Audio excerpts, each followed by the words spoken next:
guys, how's it going? It's Al. Week 18 on DraftKings is here, and I've got to go and try and detail 5 tournament players that I think that you should be paying attention to for this weekend on a week where we know less. I'm recording this video on Friday afternoon. You know less on a normal week 18 of NFL, previously week 17s of NFL, than any other week. It's what makes week 18, formerly week 17, so fun and exciting from a daily fantasy point of view, because you actually have to dig and do research and find these players and uncover people that other people don't know. And there's a ton of value on this slate, which allows you the ability to pay up for superstars here and there wherever you want to. But finding those players who are superstars that have the high salaries that are actually playing, as a lot of players are sitting this week, which opens up that value at the low dollar ranges, becomes difficult. But I've got 5 spectacular players here in the 5 under 5 that I did not think these would be the names. These percentages are very much subject to change by the time things kick off on Sunday morning. So allow me a little bit more leeway. I would assume that the projection sites, because I'm using multiple projection sites, the rules for me are they have to project at under 5% on multiple sites for me to be able to use a player in this video. Sometimes things change, as the kids say. Players get steamed up by the time the weekend ends, and a player who was projecting on Friday at 4% might be 12% by the time lineups kick off. That's not my fault. My rules are, if they are projecting at under 5 on Friday when I record, then I can use them in this video. So I got 5 guys that I think you should use. Take a look at all of them. Consider them if you will. Ignore them and fade them if you want. It's all up to you. You're the one who clicks submit. Take ownership over your lineups. But before you do, drop a like on the video. Subscribe to the channel. Ring the notifications bell. And let's go. The Smiz Gang Listener League for Week 18 is posted. You got to go to smizzle.tv/links if you want to join. $10 to enter, 3 max, $30,000 in the prize pool, and 100% of that gets paid out. Absolutely no rake. The best tournament that exists on DraftKings is here for its final ride of the 2022-2023 NFL season. So make sure that you join before Sunday morning. Let's fill it as a thank you to DraftKings for giving us a rake-free contest all year long at varying sizes. By the time next season gets here, it's probably going to be about $50,000 for week 1 and week 2. So if you guys jump in there and fill it, maybe we'll be able to run one in the playoffs. I don't think that we're going to, but like DraftKings will make that decision for us. So make sure you get in now, and I will shout out the top 10 finishers on the Al Smizzle Fantasy Football channel with the recap video coming up next Monday, just like every Monday. I am going to suggest that you follow at underdog _NFL. Okay. I hate this, but it's apparently the name that they had to choose because people squatted it. Whatever. It is what it is. It's a news aggregator site, okay, on Twitter. It gives you basically all the news, all the latest one. Irv Smith expected to be activated. This is from 2 minutes ago. Villaveda out for week 18. Julio Jones questionable for week 18. James Conner ruled out.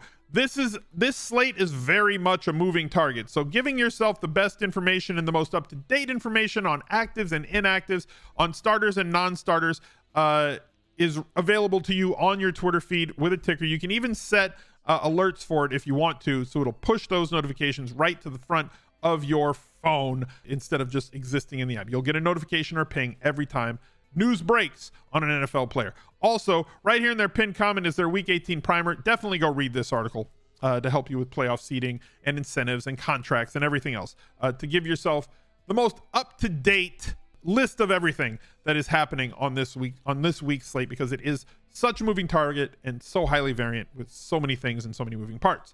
The first player in the 5 under 5. I can't believe it. We're starting off and I can't believe it. Zach Moss is playing against Houston this week, guys. Zach Moss right now is the unquestioned number 1 in Indianapolis. Zach Moss, the last time that Indianapolis was in anything close to a competitive game, this game here against Minnesota, they got throttled against the Chargers, and the Giants did the same. He's still got 13 and 15 opportunities in those 2 games. One of them on the road, one of them at home, but in a game where they got toasted. The last competitive game, he got 25 opportunities. This is a lose-off between the Colts and the Houston Texans. Texans are motivated to lose. The Colts can improve their situation if they lose, but Jeff Saturday is not going to try and lose a game, because that's not the way that he goes about things. It's not the way any NFL players go about things, but like Houston's front office might sit some players out for this game to try and assure that they lose a game harder than they've been losing them all season long, because it means the difference between the number 1 and the number 2 pick to them.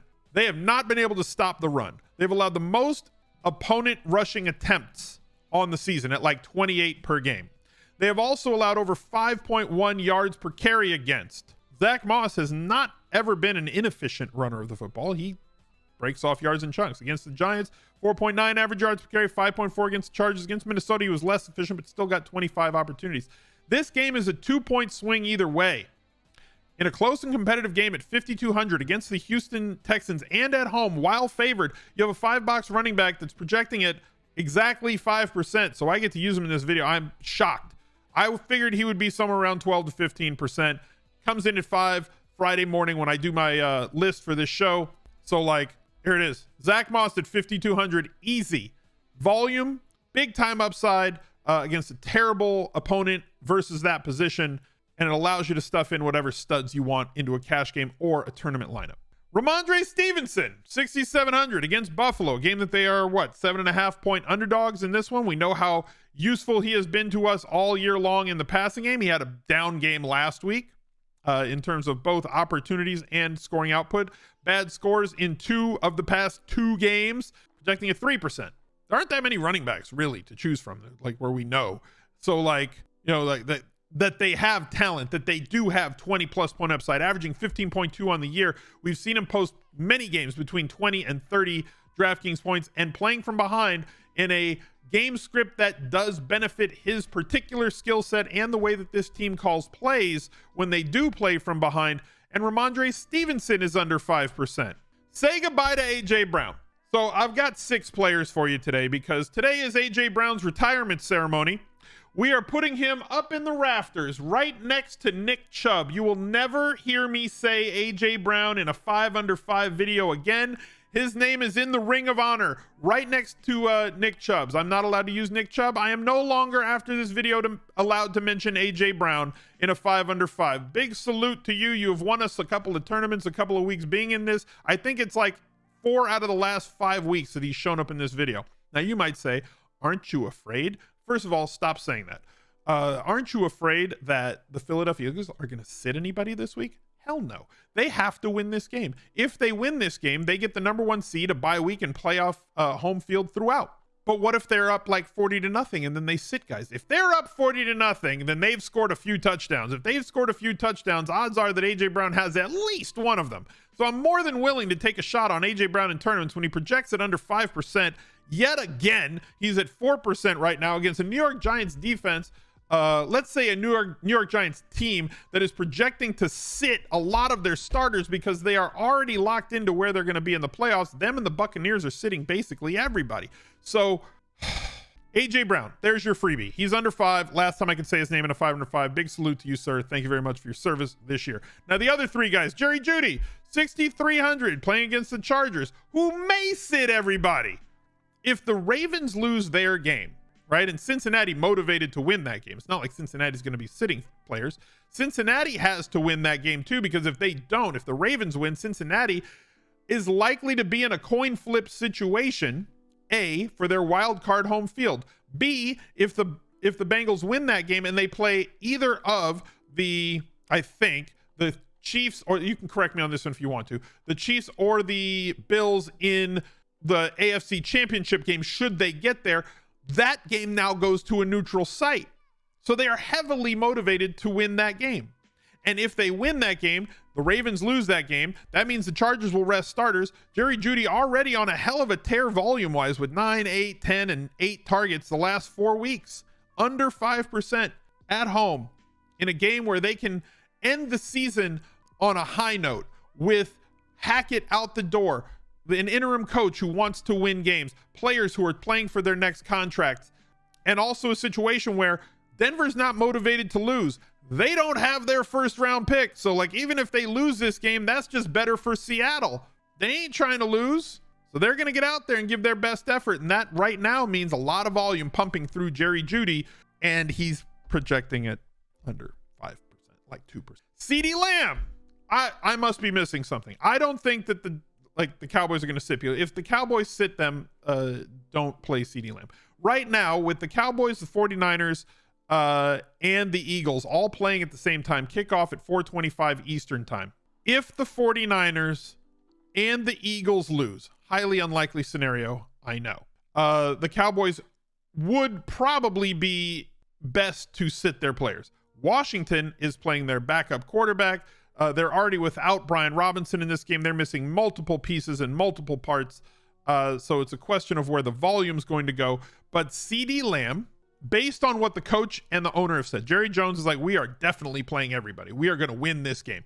And the coach said, we have no plans to sit anybody. So based on that, CeeDee Lamb at 8,200 with the volume that he's got and the matchup that he's playing against. First of all, CeeDee Lamb has played a lot of snaps and got a lot of catches out of the slot the last 3 weeks. I think 19 catches the last 3 weeks coming from plays where he lined up in the slot. Washington is really, really bad at defending slot receivers specifically. They've allowed like the most yards per attempt, the most yards after the catch, the most like everything, right? It's bad. They lead the league in like 5 things in the worst way possible against the slot receiver. And the Cowboys have been playing CeeDee Lamb a lot more in the slot by playing Brown and Gallup on the outsides, which has opened up a lot of success. As you can see, 14 targets, 11 targets, 7 targets the last 3 weeks, and a lot of catches. 100-yard bonus in 3 straight with that increased slot usage. So assuming that CeeDee Lamb plays, whether it's Cooper Rush or Dak or whoever, we know that Cooper Rush can do a good job when he's under center. They just play slower when he's there. What if they play the first half Dak and the second half with Cooper Rush, but they still run CeeDee Lamb out there to get his 9, 10, 11 targets to get you a 100-yard bonus at under 5%? I'm shocked. I'm beside myself. And so to finish it off with your 6th player that's under 5 because I'm retiring A.J. Brown, Jahan Dotson. The last player under 5% at 4,500, multiple parts out of this game. Jahan Dotson has really taken off the last month. In fact, as much as I really respect and like Terry McLaurin as a player and as a fantasy asset, I hope that they can get a real quarterback in Washington, but it is what it is.